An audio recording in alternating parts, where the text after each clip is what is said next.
Hi all, this is the solution to application exercise 2.1 on sampling bias. So part 1 says that a real estate agent would like to list the median price of a home in Riverside, California on her website. She doesn't have time to search for the price of every home in the city, so she decides to take a sample. Number 1, if she only considers homes that are near the university, what kind of sampling is this called? Why might this introduce bias? So this kind of sampling is called convenience sampling, and this will introduce bias because this is not representative of all the houses in Riverside.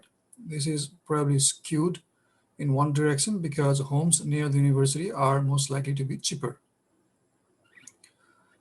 Part 2 is upon learning that she will be gathering this information, the real estate agent's friend tells her that he expects the median price to be very high because he knew someone who owned an expensive home in Riverside. What is this called and why is this not necessarily very informative? So this case, it is called expectation bias or anecdotal evidence. Okay, this is not necessarily effective because just one observation is very small sample size, and this could even be an extreme case or a potential outlier. The next part is part 2, which is consider an observational study of a random sample of 200 US adults where we are studying a relationship between human height and life expectancy. So what is the treatment?